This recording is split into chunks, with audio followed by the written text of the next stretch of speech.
They pumped out a rock star welcome for Rachel Reeves. This was billed as the moment she'd switch from mournful messaging to something more upbeat. But first, she reprised a familiar tune. I know that you are impatient for change. I am too. But conference, because of that legacy left by the Conservatives, the road ahead is steeper and harder than we expected. But she said the tough times would be worth it. Believe me when I say, my optimism for Britain burns brighter than ever.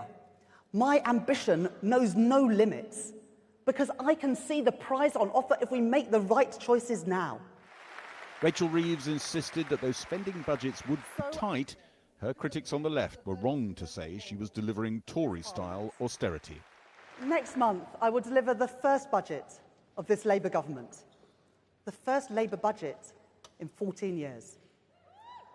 And because I know how much damage has been done in those 14 years, let me say one thing straight up.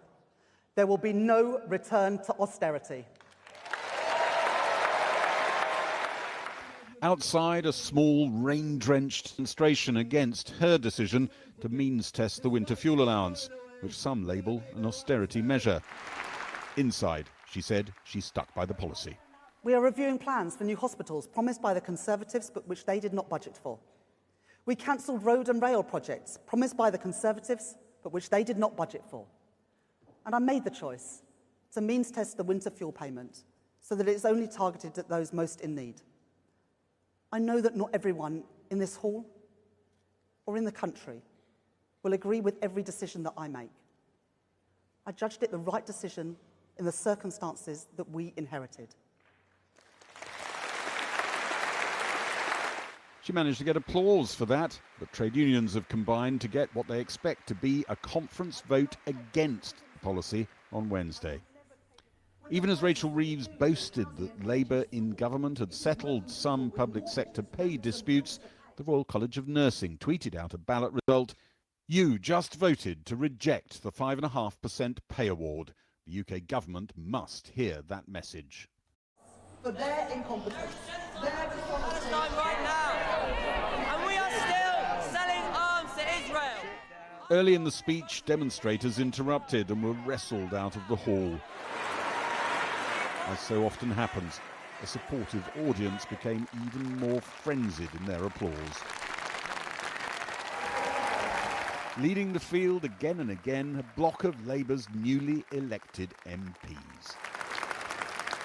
We changed our party, now let us change our country. This is our moment. Together, let's go and build it. Business leaders at the conference welcomed the attempt to reverse a fall-off in business confidence, which many blame on the government's own gloomy rhetoric. There had been some criticism that there had been too much doom and gloom, and sentiment is important. Negative messages do impact. I mean, I think that's certainly more upbeat than there has been in the last few weeks. So let's hope the positivity continues and that we hear news about the growth that the country needs. Some on the left aren't convinced by Rachel Reeves' attempt to distance herself from a buzzword of Tory government. Do you worry that she's deciding not to call it austerity, but it looks, feels, smells like austerity? The reduction of the winter fuel payments, I think many people in the country don't agree with that, and that is, in my view, an austerity measure because it will take money out of the pockets of ordinary people and it will make life harder for ordinary pensioners. There was a special hug for her sister, Ellie Reeves, a fellow Labour MP and party chair. What could be one of the most significant lines in Rachel Reeves' conference speech was a hint that Treasury rules might be changed to allow more borrowing for investment. Detail on that may not be known until the budget at the end of next month. Well, the government's decision to cut winter fuel payments for pensioners is unpopular even inside the party's conference hall. Today, the Energy Secretary, Ed Miliband, tried to turn the focus to Labour's Warm Homes plan, promising to lift more than 1 million renters out of fuel poverty by raising required standards in rented homes. And he joins me now. Ed Miliband, good evening. You're promising clean power by 2030 still. Yeah. So how much, give us a sense of how much the taxpayer is going to be on the hook for that and how much you're hoping you're going to get from business? most of clean power by 2030 will come from private investment because there are massive confident they're gonna barriers. stump up? Absolutely, because there are massive barriers in the way in planning, in grid, in supply chains, and it's removing those barriers that is crucial to that. But you're right. What we announced today is really important, which is to demand proper energy efficiency standards in both the private rented sector and the social rented sector, in council housing and housing association housing.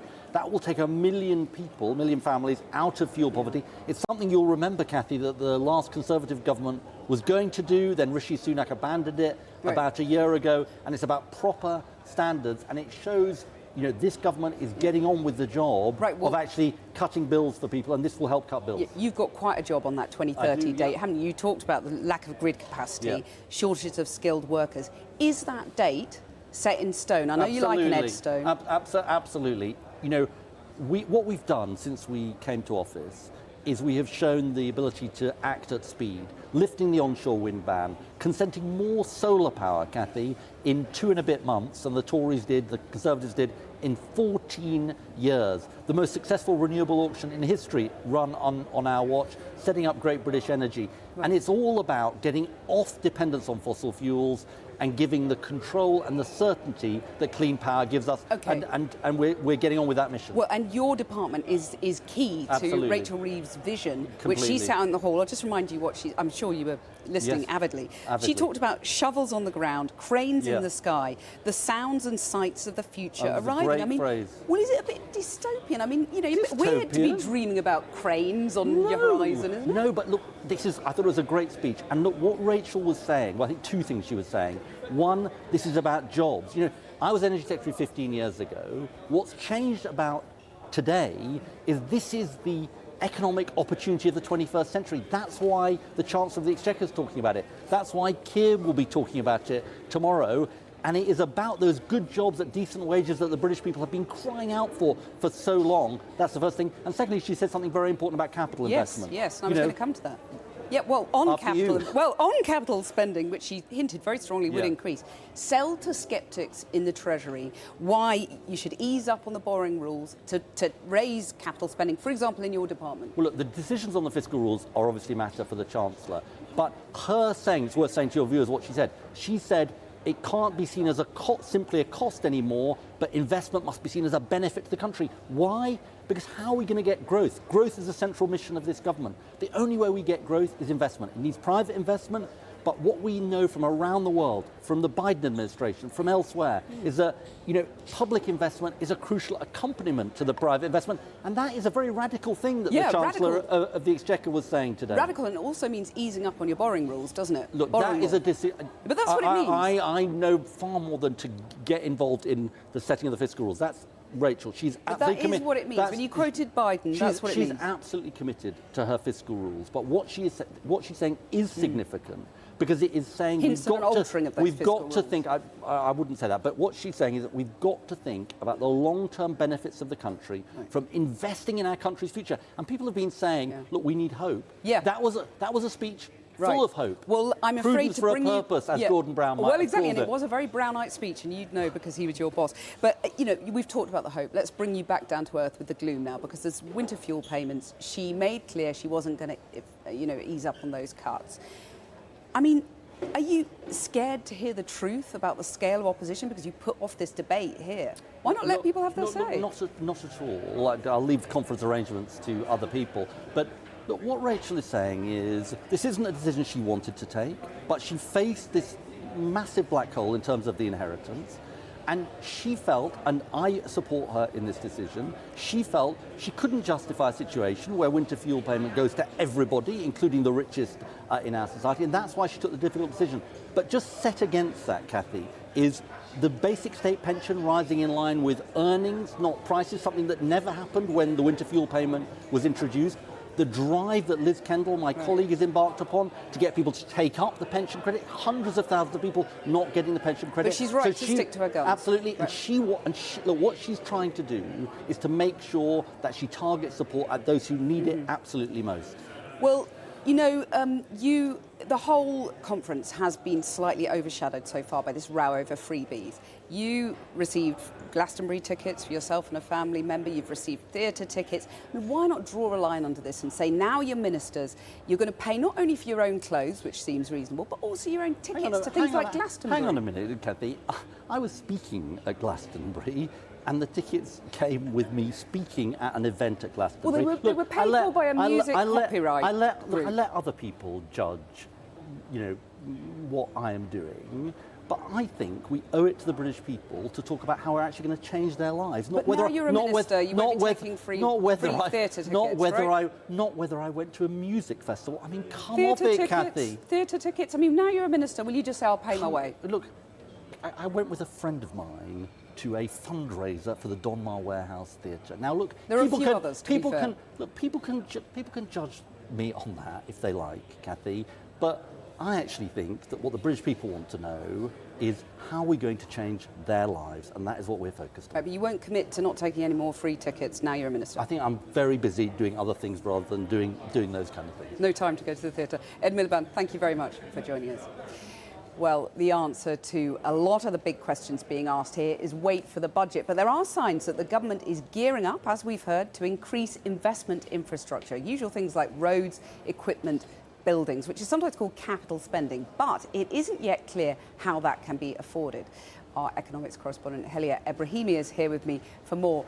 Helia, what does this promise of no austerity really mean? Well, it says a lot that it's a Labour Chancellor that's having to reassure her party that there's no return to austerity, something George Osborne even says was overdone. The problem she faces is that the numbers tell a different story. Let's take a look at the IFS analysis on public finances. If you look at the graphic, you can see that the red line is unprotected departments, things like prisons. The purple column is capital investment. Now, both of them face massive real terms cuts in this Parliament. Now, that is an issue unless something very dramatic happens in the budget. So far, the Chancellor's been leaning into her reputation that she's going to be really ruthless when it comes to public finances. But here in Liverpool, with the Labour base, austerity is not too popular. It's also very problematic when it comes to growth, and I'm going to show you my second graph now, Kathy, because this is the picture of Britain's public investment over 45 years, and it's bounced around a bit, but essentially it's averaged out at less than 2%. That's woeful when you compare us to other countries, and it has a huge implication for how you are going to get Britain building again. And so what's Rachel Reeves going to do to change this then? Well, I'm sure her and Ed Miliband would love the private sector to swoop in and write a load of cheques to get us going. Yeah, exactly. But the public purse is going to have to do some work. And so far, the fiscal rules have constrained how much she can borrow. Now, there's been growing speculation and pressure that there could be some kind of change to the definition of debt, whether that's the treatment of Bank of England losses, or whether that's taking things like GB Energy off the government's balance sheet in order to give some headroom. Treasury sources that I spoke to were saying that all of these options are now on the table. But the question is, what's the scale of this? Are we talking about 15, 16 billion pounds of extra borrowing or 50 billion of extra borrowing? And the issue, Kathy, is that the capital markets might think, this is just borrowing. It doesn't matter how you describe it, it's borrowing and it's dangerous. Yeah, we didn't get quite an answer from Ed Miliband on that, did we? But we tried. Helia, thanks very much. Well, now, Krishnan Gurumurthy spoke earlier to Rachel Reeves, the Chancellor, and began by asking if the doom and gloom is giving way to a little more optimism now. I've never been more optimistic about our country's future and our country's prospects. We have fantastic businesses, entrepreneurs, working people who work hard and want to get on in life. The last few years, instability and chaos has held back our country, but now we are returning stability to our public finances, and we're making the pro-business, the pro-growth reforms to unlock investment, which is the lifeblood of a successful growing economy. Do you think you may have overdone the doom and gloom? You know, you've depressed people and they're scared about what taxes might go up, and so they're not spending. Well, I had a choice to make when I learnt of the inheritance and the £22 billion black hole in the public finances. I could have either continued with the Conservative approach of covering that up, or I could have been honest and transparent with people about the scale of the challenge and how the path ahead is harder and steeper than we could have envisaged on the 4th of July. I thought it was right to be open and honest, but also set out a path to bring stability back to the public finances. And stability in the end is the foundation stone for a successful economy. Okay, so let's look at your growth strategy. I mean, what is your plan for growth? So our plan for growth is to unlock investment. We are the only G20 economy with investment of less than 20% of GDP. We need to boost investment, both public and private. The Treasury that I now run needs to take into account the benefits, not just the costs of investment, and we need to leverage in that private sector investment. That's why, for example, we've created a national wealth fund to invest in some of the jobs and industries of the future. It's why we're reforming the pension system, and it's why we're overhauling the planning system to get Britain building again. Okay, so what are those measures going to yield? I mean, you must have done the modelling. You know, how much is reforming planning going to add to growth? Look, the Office of Budget Responsibility will be the arbiter of the growth impact. But if you add these things up together, but, I mean, is it if you can small, bring the investment in, we are doing the things that businesses have said to us will boost investment. And we'll set out more detail of that in the budget and the spending review. But already we have called in planning decisions around onshore wind, housing and data centres to unlock the private investment that wants to come to Britain, but for too long has been held back by a bureaucratic and sclerotic planning system. You're under pressure from various economists, Mariana Mazzucato, Mohammed Al-Arian, even Gus O'Donnell, the former Cabinet Secretary, signed a letter this week calling on you to change the fiscal rules, or the borrowing rules, so that you can increase public investment. Are you looking at that at least? Well, our rules are already different from the ones we inherited from the Conservatives. So our two rules is that we will balance day-to-day spending with tax receipts, and we will bring debt down as a share of our economy. But the previous government treated capital spending and day-to-day spending the same. That's not right. It's that second one, isn't it, that is a limit on investment. Now, are you looking at whether you can change that to increase public investment, as many people want? Well, our rules do treat capital investment and day-to-day spending separately. We'll balance day-to-day spending with receipts, but that can help unlock that space for for government investment to leverage in private investment. You're going to need quite a lot of growth to deliver on your promise of no austerity, aren't you? I mean, so what does no austerity mean? Does it mean that no government department will face any cuts? Well, what we need is a combination of money for our public services and reform of our public services. We need to be better using technology and data to run more personalised public services. We need to be getting a grip of things like fraud and error, both in our tax system and in our welfare system. So it's not just about the amount of money that we're spending, but also how we run our public services differently. But austerity there will does be mean no cuts, return. And you're saying no cuts? There'll be no return to austerity under this Labour government. Austerity was incredibly damaging for public services, yes, but also for our economic prospects, because it choked off the growth that is necessary to improve living standards and bring businesses to Britain. So there'll be no return to austerity, so does that but include... we've got to grow our economy if we're going to be able to realise that potential. But you know, I mean, I've been asking you about this since you were in opposition. You know, does this include departments like Justice, which are unprotected at the moment, which are cut to the bone, facing real problems in prisons, and at the moment are looking at, you know, real terms cuts? Can you say that they will not face any cuts? And you know, all the unprotected departments will be in the same position? There will be no real terms cuts to government spending. Of course, we'll have to make those allocations department by department. But if you take Justice, for example, one of the biggest challenges there is ensuring that we build the prisons and the prison spaces, as well as making sure that we are investing in rehabilitation, so people don't just go through a revolving door in and out of prison. So that's the reform we need to make, the capital investment that we need to make, alongside the money that is needed to run good and functioning public services. Just finally, I mean, I've watched you do sort of various interviews this morning, and everybody's been asking you about the donors' row. I mean, that must be very annoying for you that you're in this position where you're at your first Labour conference, you want to trumpet the economy and your plans, and you're facing annoying questions about who paid for your suit? Well, look, it's understandable that with this level of responsibility also comes scrutiny. And of course we should be asked questions and our expenditures should be scrutinised. When I was Shadow Chancellor in opposition, I had a good friend who wanted to support me by helping me buy the clothes for the campaign and for big events. I can understand that that seems odd to some people. It's not a practice that I plan to continue in government because I think it's important. Did you check with Sue Gray that it was okay?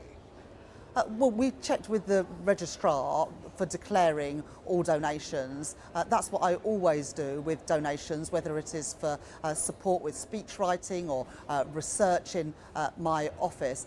In opposition, we needed to raise funds to be able to do our job. We're now in government. Higher standards rightly apply to government ministers, particularly because of conflicts of interest, and I will hold myself to the highest standards. Chancellor, thank you very much. Thank you. Well, the economist Mariana Mazzucato is a professor at University College London, and she's signed an open letter warning that further cuts would damage the foundations of the British economy and calling for a new attitude towards borrowing for investment. Mariana's here in Liverpool with me. That hint of a rise in capital spending and the talk of active government preparing to spend to entice private investment in, did that reassure you or did you want to hear more? It's definitely reassuring, and this is a new government. We shouldn't just be there ready to criticize. I think the problem is that we need more than just patchy policies. It's not just about not cutting, which would be austerity. We need a systemic, active, strategic level of public investment in a country which frankly has had much lower than most OECD countries levels of both public investment and private sector investment. We are the lowest in the G7 for private sector investment. We're 28th in the OECD for private sector investment. And had the public sector invested as much as the average of the OECD in the last 2 decades, we would have invested 500 billion more. So we're talking about a massive shift that we need. And it's not just about helicopter money. This is, in fact, what should be done through these 5 missions, which Keir Starmer has set himself out on. The net zero one is absolutely essential, but so are the ones on health and well-being or reducing the digital divide. There's all sorts of challenges this country has, which cannot be done on the back of a napkin. We really need proper public investment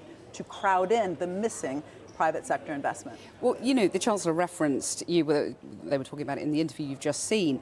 But do you think she's sort of signed up to this new approach to borrowing and investment? Can she convince the Treasury to have a sort of different approach to investment that would allow a little bit of give on those fiscal rules on borrowing? Well, I think she has to. I mean, there's no way that they can actually meet the ambitions that this government has set itself without doing that. And the key thing is to always remember that the cost of inaction by not acting now actually increases the cost later. So what might look like a saving by investing just a little bit or even cutting, ultimately, if you're actually reducing the social fabric of the country, but especially not becoming, a lead innovator, increasing research and development spending on both the public and the private side, that will hurt us on competitiveness. It will hurt us on productivity. It will hurt us on growth. And ultimately, that's the denominator of debt to GDP. But that sounds like a lot more borrowing. And actually, she's made the argument that we need stability in the economy because look what happened under Liz Truss. There's many countries that are stable but that are not growing. So stability is absolutely essential. That's a necessity. But that doesn't make you grow. That doesn't make you compete. It doesn't make you actually produce the goods that the world wants to buy. So a proper industrial strategy, I've argued for some time now, in a mission-oriented industrial strategy. They've adopted They've taken it. Your I'm idea. honored. They've taken the ideas. But the key thing with missions is that you start with the challenge. And globally, by the way, these are the Sustainable Development Goals. There's a meeting happening right now in New York City. It's a climate week. It's a SDG week for the United Nations. We have all countries there talking about the climate challenge, the health challenge, and how all the Sustainable Development Goals are related. That requires, first of all, a global strategy, but at the national level, none of these challenges, like being ready for the next health pandemic, means investing in our public services. And by the way, this country has spent $2.5 billion on consultants. I just wrote a book about this, actually. So saving where we can save, trimming the fat, of course that's important. No one is asking to spend for spend's sake, but we shouldn't be saving on what's actually required to strengthen the social fabric and the productive and innovative fabric. She did say no return to austerity. Overall government spending, she said, would go up. obviously no commitment on individual cuts to departments. Yeah. So is there any fat left to cut in certain departments? Where would you cut if you were her? Well, first of all, it's very important she says this, because not every government talks that way, and it's very important to talk about an active state as she has. But what we need is a strategic state, and a strategic state knows that it needs to be investing within its public services. So one sure place to cut is something actually that the government said they would, which is on this overuse of consultants. Again, $2.5 billion in 2022. During COVID, you might remember we were paying Deloitte $1.5 million a day to do test and trace. We need a capable, strategic public service that will work with the government in order to actually tackle the biggest challenges the country has. And there are a lot of challenges. Mariana Mazzucato, thank you very much for you. joining us. Well, for more on Rachel Reeves' cuts, not to mention Sir Keir Starmer's suits and everything in between, the Political Forecast podcast is coming from here at the Labour conference every day, and you can watch all the episodes on YouTube. It's also at channel4.com/news and wherever you might get your podcast. Today, the gloomy outlook peddled by the Chancellor over her first 80 days in office was replaced with one of optimism and cheer. But are the voters convinced? The Cheshire constituency of Crewe and Nantwich was among the many Conservative seats that turned red, and is where our North of England correspondent Claire Fallon has been finding out what people think of the new government so far. In a record store where of late this has been the big seller. We're talking pop and politics. And Steve, who runs this place, gives us his assessment of the party he voted for. There was an air of optimism in our house the day after the election. We were both like, okay, here we go, things can get better. But yeah, I'm not sure, I don't know. It was time for a change. I was maybe expecting more quicker. Maybe expecting something more like 1997. Unlike the Britpop era Labour government then, with the parties and the champagne, in the week since this year's Labour landslide, the messaging and the mood have been more cautious. All doom and gloom, some have said. This is quite a swing seat down here, so I think there is a lot of work to do to keep those voters. They're borrowing the vote at the moment, and if those voters don't feel that they're getting what they've been promised or the brighter future we all want, then yeah, of course they'll go where they think they can. As if on cue, we get an illustration of that discontent in the form of a postman. Do you want to tell us what you think of the new Labour government? I'm a bit disappointed at some of the things they're doing, I have to say. Are you? Yeah, like the winter fuel payment. So I voted for them, but I'm a bit disappointed about that. 30 miles from the Labour conference in Liverpool, this Cheshire constituency went from Tory to Labour in July. And as we talked to people, what the postie said kept coming up again and again. I mean, they always seem to hit the pensioners, don't they? Sisters Heather, Pat and Maggie are all retired. They're all former Tory voters. And they're all outraged at losing the allowance that helped them heat their homes. We've all turned it down, haven't we? Yeah. To what we think's comfortable. I used to have it on 22, but I have it on 19 now, and it's a big difference. Put your coat on, put your card on. Our Nan Jack used to put a coat on, didn't she? And a hat, and a gloves. We're going back to the 1930s. No. So what would you say to Keir Starmer? Rethink. Can we swear? I'll let you. I'll bleep you if I need to. Bleep, bleep, bleep. From extra hats and coats to free frocks and suits. And in the railway town, said by some to be where the North starts, we found a new issue to add to the divisive politics list. As someone who's working class, I like to buy what I can afford within my means and be proud of everything. You work to earn money, to have a living, to be able to sustain yourself. And they say that they're for the people, by the people, but they're not, are they? Every government that takes office has sleaze and challenge thrown at it by the opposition, and quite frankly, it's a waste of time in my view. 40 years and 10 prime ministers ago, David and his wife Irmgard took on this allotment plot in Nantwich. They wanted the Tories out, but now say they want more from Labour. Well, I'm a bit disappointed in Neil Starmer. We've got to stick with it, and it's going to be a hard slog. There's a lot of things need doing, and you can't do it all at once. So, yeah, we've got to be patient. In this area, we found that weariness was shared by many. The change promised will need to be seen and felt before the willingness to wait runs out.